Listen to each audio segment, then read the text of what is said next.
Dottie Berger, who has done numerous jobs in our town.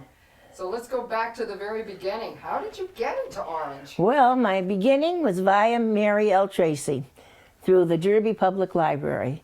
I was working in the town library, and Miss Tracy lived across the street from the Derby Public Library. And she came in one evening and said, "Oh, I hear you're going to be a teacher." To which I said, "Yes, that's what I would like to be." And she said, "Well, do come and see me." And I did. And the next thing I knew, I was having an interview with the members of the Board of Education, way back then in 1952, the good old days. Mary Tracy School was not known as Mary Tracy School at that time. It was the Orange Center School. Unfortunately, Miss Tracy had an upset with a heart condition, and we were afraid we were going to lose her, but with her true spirit, she came through.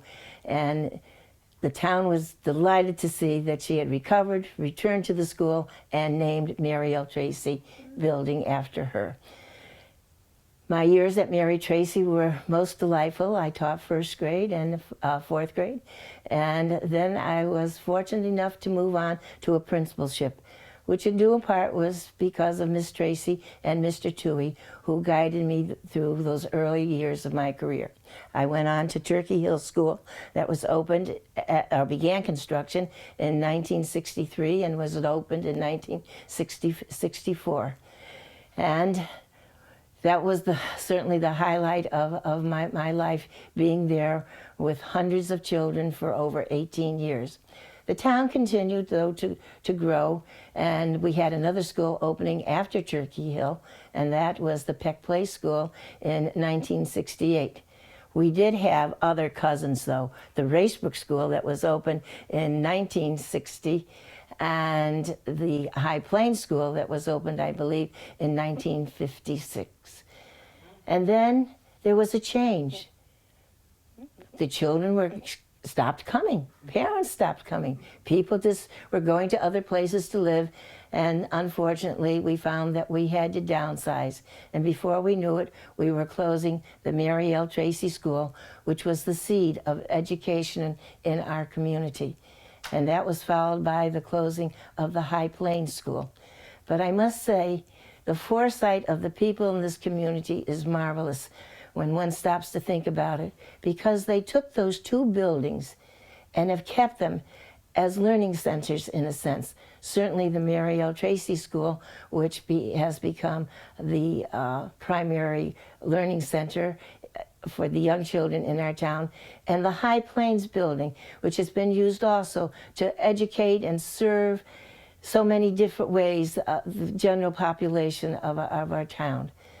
So the history of our buildings has always been about foresight, people, and planning ahead, and always looking to the future. And the future did continue in the expansion then of other schools in town, with an addition on to the Racebrook School, and in addition to the Turkey Hill School, and in addition on to the Peck Place School.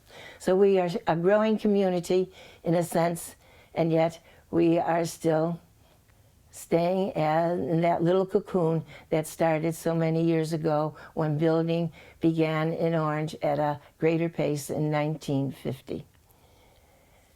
And you wore some other hats in town, didn't you? Oh, yes, I did have some other hats in town. I brushed off my cap from the Turkey Hill School and went on to become the superintendent of schools, which certainly was a great delight. One of the happiest moments that pleased me was the expansion of the libraries in our town. That was a goal of mine, and then I was so pleased that we were able to enlarge the library at the Racebrook School. I think they have a magnificent library there, and it became a special center of learning at that school, which we followed, though, in the other schools as well, upgrading Turkey Hill. And certainly the Peck Place School was built around the library. And as superintendent, I was pleased with that. I also was pleased to see that we were able to open up the Early Childhood Center at the Mary L. Tracy building, and that now has been in existence for, I guess, close to 30 years. And we still have our little ones from preschool through kindergarten attending the Mary L. Tracy School. And then? Oh, and then I said it was time to retire and let someone else carry on. However, someone else did carry on, but I carried on also. I then had the good fortune to be elected as the first selectman in the town of Orange, and I did serve there in that capacity for 6 years. And during that time, we were able to do another building. I guess I was really in construction if one stops to reflect upon it, with the opening of the housing facility that I was quite pleased that we were able to do that off of was that Red Cedar? Red Cedar. Red Cedar, off of Red Cedar. And at the same time, we were also able to purchase the buildings at the military housing, and that was our first we did that, and we were pleased to see that we were able to bring in and accommodate people who were looking for smaller sized housing. And we then found that we had a good community there because it was a mixed community. We had young families, we had young single people, and we had people of an older age. And it made a nice little community. And I was quite pleased that we were able to achieve that. You'd be happy to know that that still is thriving over there. Well, I'm glad that we're still serving. Exactly. Still serving people. We then went on, I guess, to expand over at Silverbrook, and that whole area has developed now, and we are able to meet the needs of an older population. So as I reflect upon my time in Orange, I look that I have been with the preschooler all the way to the people of now my age group, known as, in quotes, elder citizens. So Dottie, you've done an awful lot for Orange, and you were a transplant to us, growing up in basically in Derby. In Derby, right, Here. right. And it's a good thing I did grow up in Derby because that's where I met Miss Tracy. That's it. And without Miss Tracy, most of this would not have happened. She was a special blessing to me in my life, just as she was for so many years to the children of Orange. Mm-hmm. She was the principal when I was over there at Mary L. Tracy going to school. Right. Yeah, she is awesome. Right. So. And you really have had wonderful accomplishments, things that you can reflect upon that really mean something to the people of Orange.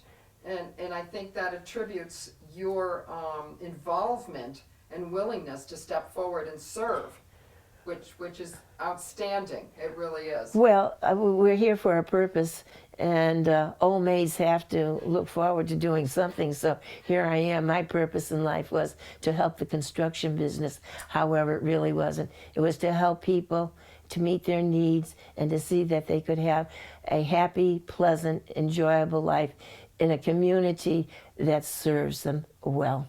Excellent. Could you tell us a little bit about a certain turkey that was in a parade? Well, I think the turkey is now retired, but at the celebration for the 150 year, we had a huge turkey.